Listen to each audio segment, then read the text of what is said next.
So guys, I'm going to be discussing with you 3 of the biggest mistakes that I made in my FX trading that held me back from being profitable. Soon as I fixed these 3 problems, my equity started to grow in my foreign exchange portfolio, and overall my confidence completely changed.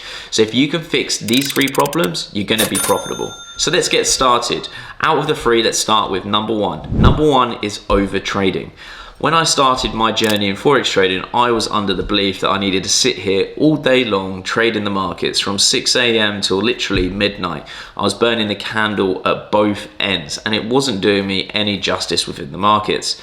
I was taking every trade that I possibly could take within the Forex markets, and I didn't really have any structure behind this, any sort of breakdown, other than my analysis of my strategy. If it met this, then I would take this trade. Now the problem that I had with this was I was just trading so much, and overall I wasn't taking into account anything else other than the fact that I need to be sat here trading. This is my job. I should sit here, I should trade all day long. And unfortunately what that does is it really sort of affects your mental health when you're trading the markets, because you're not looking at structures within the market that you need to take. You're not having time to do full fundamental analysis on your direction and everything else. And overtrading for me really did affect my overall results. And so what I wanted to do is take an approach of how can I stop sitting here all day long trying to attack the markets and trade. Some of you may have seen me on my live streams now where I may only take 1 or 2 trades in the entire day that I'm live streaming. So is that a good use of my time to sit here all day, or are there set parameters that I can put in place that will help me both from a performance point of view, but also help me from a mental health perspective of not sitting there screen watching the entire time? Some of you traders may or may not have experienced this. When you sit there and you're watching a chart, you place your trade, you've got your stop loss in place, you've got your target, but because you're sat there watching it so much, you end up just start adjusting it. You're adjusting it and you're moving your stop loss up, you're moving to break even, you're changing your take profit, you're moving your stop loss. And then overall, what you've created is trading paralysis. And that is not healthy. That is going to affect your results, because when you stare at something for so long, you're going to see something that potentially you didn't initially see. And overall, you're not giving your initial judgment and your plan to actually play out.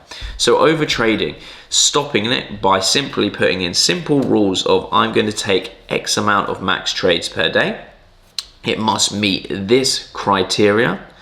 These are important factors to start with. So if I can just highlight the importance of not overtrading, that was one of my biggest mistakes when I started trading. So how did I overcome that?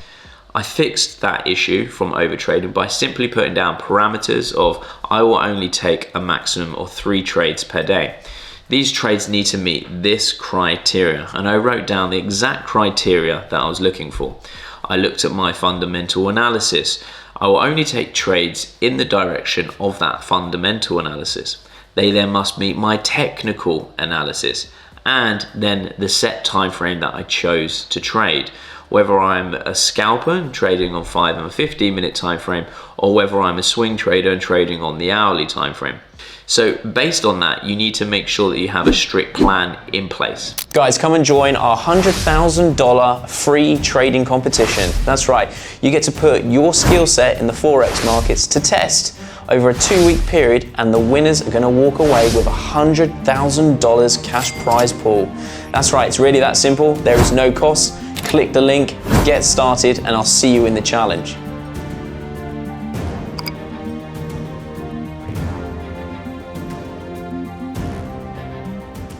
So the second issue that I had is often and frequently when I lost a trade, I wanted to get straight back into the market to recoup that. I wanted to win, and that was sort of like a gambling mentality. And so my second point to avoid will be revenge trading. Now that's easier said than done. However, at the time when I started, that gaining that money was super important to me, but I didn't realize, like now I do in hindsight, how much that negatively affected my overall performance. And if I just stuck to my game plan, I would have actually been a lot further in my trading career than I am now. it was something that really affected me. I'd place a trade, and if I lost, I would then try to find another opportunity as quick as I can. Well, that doesn't meet my criteria 100%, but it's close enough, so I'll jump in. But this time I'm going to now risk more money because I want to recoup what I got back on the previous trade plus more. Then I'd win, I'd get that sort of dopamine hit of going, I'm doing really well, this is fantastic, thanks so much, and I'd be super happy. And then I'd go back into the next trade and I'd lose, and I'd lose again. And then I would increase my risk, and then I'd increase my risk, and before you know it, I'm sitting there.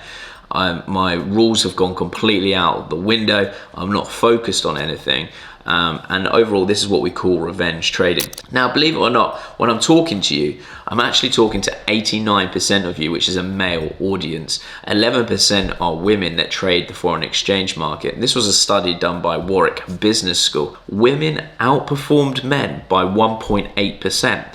This was because they took a long-term approach within their trading and had better risk management.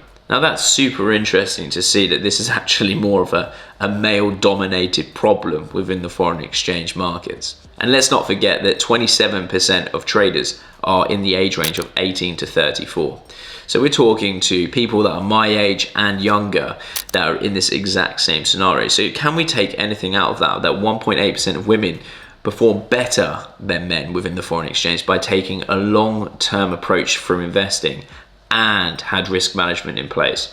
So this brings me on to point number 3. Risk management is super important, not only just from an investment standpoint across any sort of investment, but let's just look at the foreign exchange markets. Whether it's me or whether it's you, we are classed as retail investors. We only make up 6% of the entire foreign exchange market. So for those people sat out there saying, I'm getting stop hunted by my broker, I'm getting this, I'm getting that, trust me, you really are. We're so small in the scale of importance in trading on the foreign exchange market. But having that in mind, we want to make sure that when we're trading from a fundamental approach, from a technical approach, that we are piggybacking off of these banks. Now, you may have seen it in my blog. We can put up here that, the foreign exchange of what they're investing in, what they're buying in. We want to piggyback on top of that and ride that wave of importance, of volume, of control of the markets when we're only that 6%.